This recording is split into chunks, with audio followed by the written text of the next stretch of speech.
CBSE class 10th के civics book से हम लोग आज दूसरा चैप्टर फिर से करने जा रहे हैं। इस चैप्टर का नाम है फेडरलिज्म। इसकी ये 5वीं क्लास है और आज जो हम लोग टॉपिक डिस्कस करने जा रहे हैं इस टॉपिक का नाम है लिंग्विस्टिक डाइवर्सिटी ऑफ इंडिया। हालांकि इन पिछले 4 लेक्चर्स में हम लोगों ने इस बात पर काफ़ी डिस्कस करी है कि हमारे देश में लैंग्वेज कितना है, हमारे संविधान के किस शेड्यूल में लैंग्वेज की चर्चा है। फिर भी अब हम लोग लाइन बाय लाइन देखते हैं कि आपके बुक में क्या लिख रखा है। Linguistic diversity of India. How many languages do we have in India? The answer depends on how one counts it. The latest information that we have in from the census of India held in 1991. This census recorded more than 1500 distinct languages which people mentioned as their mother tongues. These languages were grouped together under some major languages. For example, languages like Bhojpuri, Magadhi, Bundelkhandi, Chhattisgarhi, Rajasthani, Bhili and many others were grouped together under Hindi. Even after this grouping, the census found 114 major languages. Of these 22 languages are now included in the 8th schedule of the Indian Constitution and are therefore called scheduled languages. Others are called non-scheduled languages. In terms of languages, India is perhaps the most diverse country in the world. अब हमारे India में कितनी languages हैं? Answer depend करता है कि आप कितने को कैसे काउंट करते हो, क्योंकि देखा जाए तो हर 5 किलोमीटर 10 किलोमीटर पर आपको टोन का अंतर मिल जाएगा, कुछ पर्टिकुलर वर्ड्स का अंतर मिल जाएगा इंडिया में। क्योंकि इंडिया जो है लैंग्वेज के टर्म की बात करी जाए तो सबसे ज़्यादा डाइवर्स कंट्री है पूरे वर्ल्ड में। इतनी ज़्यादा लैंग्वेज बोली जाने वाली कंट्री दुनिया में और कहीं नहीं है। इंडिया ही एक ऐसी कंट्री है जहाँ पर इतनी सारी लैंग्वेजेस बोली जाती है। तो कितनी लैंग्वेज है हमारे इंडिया में ये डिपेंड करता है कि एक आदमी इसको कैसे काउंट करता है। जो लेटेस्ट इंफॉर्मेशन है 1991 की जनगणना के अनुसार, 1991 में सेंसस हुआ था, उस जनगणना के अनुसार 1500 डिस्टिंक्ट लैंग्वेजेस हैं जिनको इन 1500 डिस्टिंक्ट लैंग्वेजेस को लोगों ने अपनी मदर टंग बताई, मातृभाषा के तौर पर बताई। आपके नए वाले बुक में 2011 के सेंसस के अनुसार ये 1300 दे रखा है। So don't get confused. अगर बात करी जाए कि किसको हम लोग ध्यान में रखें तो 2011 वाला को ही ध्यान में रखेंगे कि 1300 लैंग्वेजेस जो है वो उसको क्या किया गया, लोगों के द्वारा बताया गया कि ये हमारा क्या है, मदर टंग है। ठीक है, मैं जिस बुक से पढ़ा रहा हूँ उसमें 1991 दे रखा है और उसके अनुसार जो है वो 1500 डिस्टिंक्ट लैंग्वेजेस को लोगों ने अपना मदर टंग बताया। लेकिन आपको लेटेस्ट ही याद रखना है कि 2011 में जो है वो 1300 डिस्टिंक्ट लैंग्वेजेस को लोगों ने क्या बताया, अपना मदर टंग बताया। इन लैंग्वेजेस को ग्रुप किया गया, जैसे भोजपुरी, मगधी, बुंदेलखंडी, छत्तीसगढ़ी, राजस्थानी, भीली और कई सारे लैंग्वेजेस को मिलाकर कहा गया कि ये सब हिंदी लैंग्वेजेस है। ये सब क्या है, हिंदी लैंग्वेज है। इतनी ग्रुपिंग के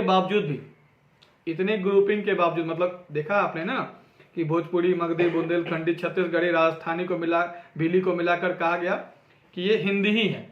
मतलब सबको ज़्यादा काउंटिंग ज़्यादा ना हो जाए, इसलिए क्या किया, ग्रुपिंग करके एक लैंग्वेज में क्या किया गया, बताया गया कि ये अम्ब्रेला टर्म है। हिंदी जो है अम्ब्रेला टर्म है और इसमें जो ये सारी लैंग्वेजेस इन्हीं की लैंग्वेज है, इसी के वेरिएशंस हैं, टाइप्स ऑफ हिंदी है ये। ठीक है, ऐसा बताया गया। फिर भी 114 लैंग्वेजेस बच गया, जिसमें से 114 में से 22 लैंग्वेजेस को जो है वो हमारे भारतीय संविधान के 8वें शेड्यूल में जो है वो दर्ज किया गया, ऐड किया गया और इनको शेड्यूल्ड लैंग्वेज कहा जाता है। और जो 114 - 22 जो रेस्ट बच जाता है वो क्या कहलाया, नॉन शेड्यूल्ड लैंग्वेजेस कहलाया। और इंडिया की बात करी जाए तो इंडिया एक ऐसा कंट्री है पूरे वर्ल्ड में जहां पर इतनी सारी लैंग्वेजेस जो है वो बोली जाती है। इतनी ज्यादा लैंग्वेज डाइवर्सिटी वाला कंट्री पूरे वर्ल्ड में और कहीं नहीं है, इंडिया में ही है। आई बात समझ में? A look at the enclosed table makes it clear that no one language is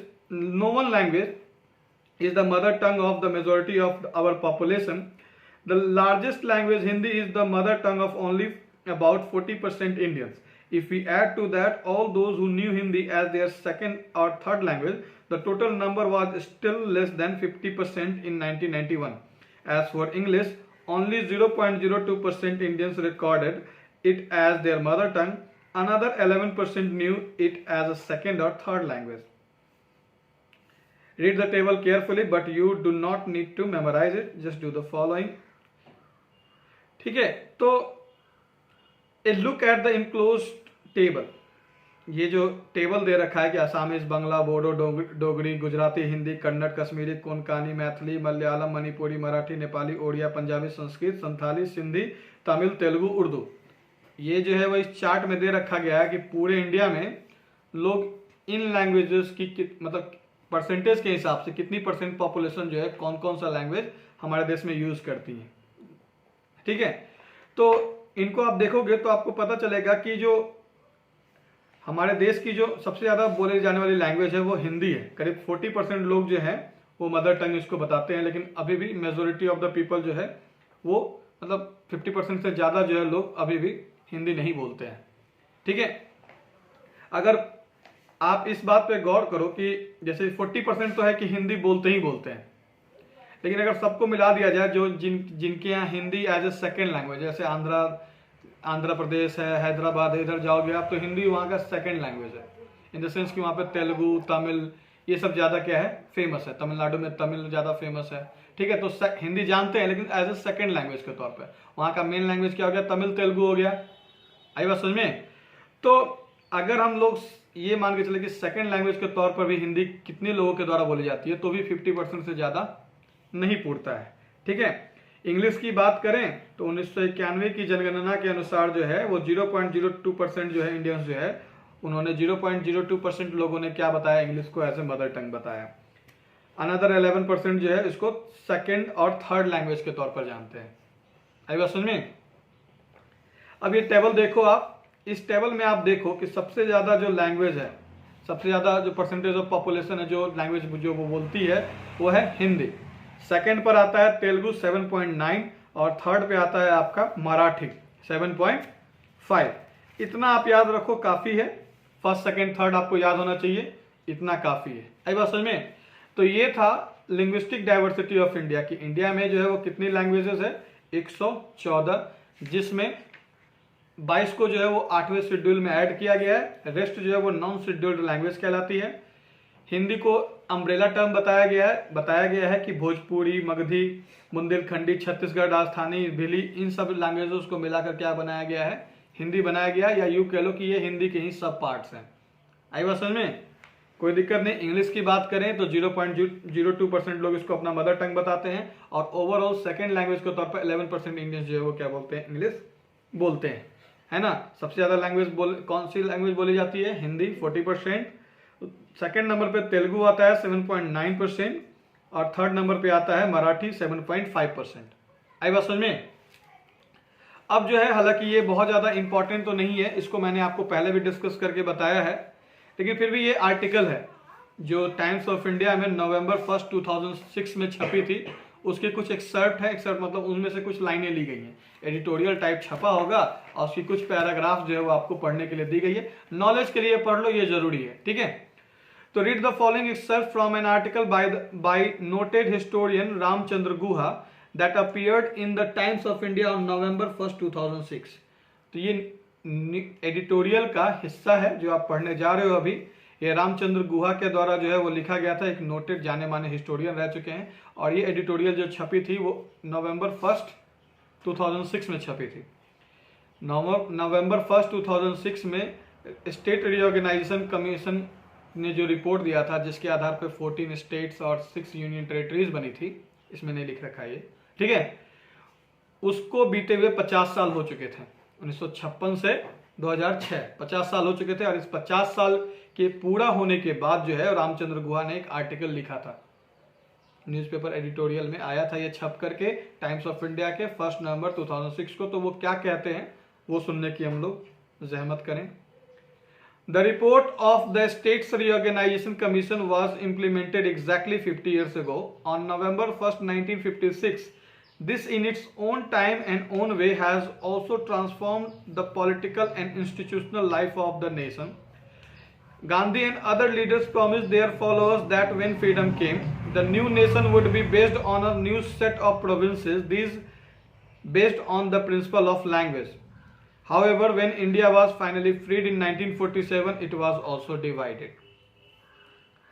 state reorganisation commission ने जो रिपोर्ट दी थी 50 साल पहले नवंबर 1 1956 को, इस रिपोर्ट के अनुसार जो 14 स्टेट्स बना था, 6 यूनियन टेरिटरी बनी थी, 2006 तक आते आते इन 50 सालों के दौरान में उसमें बाइफर्केशन हुआ है, डिवीजन हुआ है, बहुत सारी चेंजेस आई हैं, बदलाव आया है। गांधी जी और दूसरे सारे लीडर्स ने अपने फॉलोअर्स को जब आज़ादी मिली थी, आज़ादी से पहले 1920s में प्रॉमिस किया था कि हमारा देश बनता है तो हम लोग लैंग्वेज के आधार पर क्या करेंगे, प्रोविंसेस को बांटेंगे, राज्य का क्या करेंगे, निर्माण करेंगे। लेकिन जब 1947 में भारत आज़ाद हुआ तो क्या हुआ, धर्म के आधार पर देश का बंटवारा हुआ, पार्टीशन हुआ। एक बार समझ में, 14 अगस्त को पाकिस्तान बना था, 15 अगस्त को देश आज़ाद हुआ था, ठीक है। तो partition was the consequence of primordial attachment to one's faith. How many more partitions would that other primordial loyalty language lead to? So ran the thinking of Nehru, Patel and Raja ji. तो partition जो है वो परिणाम था, जो primordial कहते हैं पुरातन जुड़ाव, मतलब पुरातन जुड़ाव मतलब धर्म से, किसी धर्म से प्राचीन लगाव। तो आज़ादी के समय क्या हुआ था, पुरातन जुड़ाव की वजह से, प्रीमोर्डियल अटैचमेंट की वजह से, लोगों की आस्था की वजह से जो है वो देश का क्या हुआ, पार्टीशन हुआ। अगर लैंग्वेज के आधार पे अगर देश को बांटा जाता, प्रोविंसेस को बांटा जाता, तो हो सकता था कि और भी ज़्यादा देश के टुकड़े हो जाते हैं। कहने का मतलब कि लैंग्वेज के आधार पर लोग हो सकता था कि बाद में अलग होने की डिमांड करते हैं। हालांकि हम लोगों ने देखा, पिछले डिस्कशन में हम लोगों ने इस बात का जिक्र किया है कि किस तरीके से लैंग्वेज एक क्राइटेरिया था। Language was not the sole criteria, only criteria नहीं था प्रोविंसेस बांटने का, वरना 40% अगर हिंदी बोल रहे हैं तो 40% एरिया तो पूरा नॉर्थ एक ही स्टेट हो जाता। तो लैंग्वेज को एक क्राइटेरिया माना गया, ऐसा नहीं, ठीक है, कि स्टेट के डिवीजन में क्या होगा, लैंग्वेज एक क्राइटेरिया होगा, but not the only criteria. Administrative convenience होगा, हिस्टोरिकल बैकग्राउंड होगा, है ना, कल्चरल एस्पेक्ट्स होंगे, है ना, और भी ज्योग्राफिकल, कल्चरल, एथनिकल, इन सब चीज़ों का ख्याल रखते हुए क्या किया गया था, स्टेट्स का क्या हुआ था, बंटवारा किया गया था। आई बात समझ में। तो पार्टीशन जो है वो प्रीमोर्डियल अटैचमेंट था, एक आदमी की प्रीमोर्डियल अटैचमेंट की वजह से जो है वो पार्टीशन हुआ था। और कितना पार्टीशन होता, लॉयल्टी, लैंग्वेज, इन सब के आधार पर। सो नेहरू जी ने और पटेल जी ने और राजा जी ने इन बातों पर विचार करना शुरू किया। तो उनकी बातों को आप सोचो कि उस समय जब पार्टीशन हुआ तो उनके दिमाग में तो आया ही होगा, खटका ही होगा कि भाई एक प्रीमोर्डियल अटैचमेंट की वजह से देश का बंटवारा हुआ है, तो हो सकता है कहीं लैंग्वेज से लोग ज़्यादा अटैच हो जाए और फिर देश का बंटवारा हो जाए। इसीलिए उन्होंने क्या किया कि लैंग्वेज को क्राइटेरिया जरूर माना, मजबूर थे वो लोग क्योंकि लोगों का डिमांड था, लेकिन language was not the only criteria. आई बात समझ में। Far from undermining Indian unity, linguistic states have help strengthen it. It has proved to be perfectly consistent to be Kannadiga and Indian, Bengali and Indian, Tamil and Indian, Gujarati and Indian. To be sure, these states based on language sometimes quarrel with one another. अब यहाँ पर देख लो, इन लोगों में ये हालांकि understanding थी कि कहीं लैंग्वेज के आधार पर ऐसा ना हो जाए, लेकिन फिर भी लैंग्वेज को क्राइटेरिया माना गया और लैंग्वेज के आधार पर स्टेट रीऑर्गेनाइजेशन कमीशन ने बताया कि हाँ, लैंग्वेज के आधार पे भी, लैंग्वेज को भी क्राइटेरिया मानते हुए क्या करना चाहिए, प्रोविंसेस का बंटवारा करना चाहिए। और फिर हम लोगों ने समय रहते देखा कि हमारा जो डर था कि कहीं बंटवारा ना हो जाए, कहीं लोग बिखर ना जाए लैंग्वेज के आधार पे, ये सब ना हो जाए। लेकिन हम लोगों ने देखा कि लैंग्वेज ने हमें क्या किया है, तोड़ने की बजाय जोड़ने का काम किया है। हाँ ठीक है, हम लोग अलग अलग लैंग्वेज बोलते हैं, है ना, अलग अलग लैंग्वेज बोलते हैं, कन्नाडिगा बोलते हैं, इंडियन बोलते हैं, बंगाली हैं, इंडियन, मतलब बंगाल के लोग बंगाली बोलते हैं लेकिन इंडियन भी बोलते हैं अपने आप को, ठीक है। तमिल के लोग तमिल भी हैं लेकिन इंडियन भी हैं। तो इस तरीके से हम देखते हैं कि एक आदमी जो है हमारे यहाँ दो लैंग्वेज के साथ बड़ी आराम से रह रहा है। हालांकि झगड़े होते हैं कभी कभी लैंग्वेज को लेकर के, लेकिन इतनी ज़्यादा नहीं। आई बात समझ में। While these disputes are not pretty, they could be in fact have been far worse. ये विवाद जो है, ये जो लड़ाइयाँ झगड़े होते हैं, वे बहुत अच्छा तो नहीं कह सकते लैंग्वेज के आधार पर जो होता है, लेकिन कभी कभी जो है ऐसा हम लोग को देखने को नहीं मिला कि इसके बहुत ज़्यादा बुरे परिणाम हो। लैंग्वेज के आधार पर हम लोग लड़ते जरूर हैं कभी कभी, है ना, जैसे कि कभी कोई बिहार का आदमी महाराष्ट्र में गया जॉब करने तो बिहारी बिहारी कह के, या ऐसे लैंग्वेज के आधार पर थोड़ा सा तो भेदभाव होता है, लेकिन इतना भी नहीं होता है कि जिसके बहुत बुरे परिणाम हो। ठीक है, तो लैंग्वेज ने हमें कहीं ना कहीं जोड़ने का भी काम किया है, लेकिन तोड़ने का काम नहीं किया है, बिल्कुल नहीं किया है। थोड़े बहुत झगड़े होते हैं, ऐसा देखा जाता है, लेकिन बहुत बुरे परिणाम नहीं हुए हैं। While these disputes are not pretty, बहुत बड़ा डिस्प्यूट नहीं होता है, they could in fact have been far worse, और वर्ष हो सकता था, लेकिन लैंग्वेज के आधार पर जो डिस्प्यूट है हमारे यहाँ, थोड़ा बहुत मतभेद है, उसके परिणाम बुरे नहीं हुए। It is the formation of linguistic states that has allowed India to escape what might have been a worse fate still if the sentiments of the native speakers of Telugu, Marathi और क्या लिख रखा है etc all had been disregarded. What we might have here was one language, 14 or 15 nations. ठीक है, तो no doubt कि जो हमारे यहाँ जो स्टेट्स का निर्माण हुआ, लिंग्विस्टिक स्टेट्स का जो निर्माण हुआ, अगर ये ऐसा नहीं होता तो हमारे देश का जो फेट है हो सकता था कि कुछ और बुरा होता है ना। अगर तेलुगु, मराठी और भी कई सारे लैंग्वेज बोलने वाले लोगों के सेंटिमेंट्स का ख्याल नहीं रखा जाता, अगर उनकी इज्जत नहीं होती, तो हो सकता है कि हमारा जो राज्य है, हमारा जो स्टेट्स है, वो आज 14 और 15 नेशंस में बटा होता। लैंग्वेज के आधार पर लोग क्या करते हैं, अलग नेशंस की डिमांड करते हैं। समझ में आ रहा है बात? तो ये था आपका चैप्टर, यहाँ पर आपका ये 5वां क्लास खत्म होता है। अब हम लोग नेक्स्ट क्लास में जो है वो डिसेंट्रलाइजेशन इन इंडिया के बारे में डिस्कस करेंगे। तो अभी आप इसको रिवाइज कीजिए। एक बार मैं आपको शॉर्ट समरी बता दूं, हमारे देश में जो है वो 1991 के अनुसार 1500 लैंग्वेजेस हैं, 2011 के अनुसार 1300 क्या है लैंग्वेजेस है, जिसमें 114 मेजर लैंग्वेजेस है, जिसमें 22 को ऐड किया गया है। याद रखना, इंग्लिश इसमें एडेड नहीं है।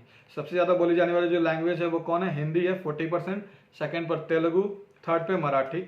ठीक है, उसके अलावा रामचंद्र गुहा के इस आर्टिकल को हम लोगों ने पढ़ा जो टाइम्स ऑफ इंडिया में 2006 में छपा था, ठीक 50 साल के बाद, स्टेट रिकॉग्निशन कमीशन के रिपोर्ट के बाद। और इसमें जो हम इस बात पर फोकस किया गया कि ठीक है, लैंग्वेज के आधार पर स्टेट्स का निर्माण हुआ, लेकिन language was not the only criteria. और इसलिए हुआ क्योंकि देश ने तुरंत बंटवारा देखा था, तो उनको डर था, हमारे नेताओं को, जो पॉलिटिकल थिंकर्स हैं, नेहरू, पटेल, राजा जी, इनको डर था कि कहीं लैंग्वेज के आधार पर नेशन, हमारा देश और नेशंस में ना विभाजित हो जाए, बल्कनाइजेशन ना हो जाए। इसलिए उन्होंने क्या किया, लैंग्वेज को स्टेट्स बनाने के क्रम में ख्याल रखा कि लैंग्वेज की भी भावना की कदर होती है, और ऐसा उन्होंने किया। और नतीजा ये हुआ कि आज हमारे देश में लोग डिफरेंट लैंग्वेज बोलते हैं। बंगाल में बंगाली बोलते हैं, लेकिन इंडियन भी बुलाते हैं अपने आप को। तो लैंग्वेज ने हमें जोड़ने का काम किया। हाँ, थोड़े बहुत कहीं झगड़े हुए हैं, लेकिन ये झगड़े मायने नहीं रखते। वे लैंग्वेज ने हमें क्या किया, जोड़ने का काम किया है। अगर लैंग्वेज के आधार पर लैंग्वेज एक क्राइटेरिया ना होता है स्टेट फॉर्मेशन का, तो हो सकता है कि आज हमारे देश में ही 14-15 नेशंस होते हैं। ठीक है, तो यहाँ पर ये टॉपिक खत्म होता है। आप रिवाइज करो, कोई दिक्कत है तो बताओ। धन्यवाद।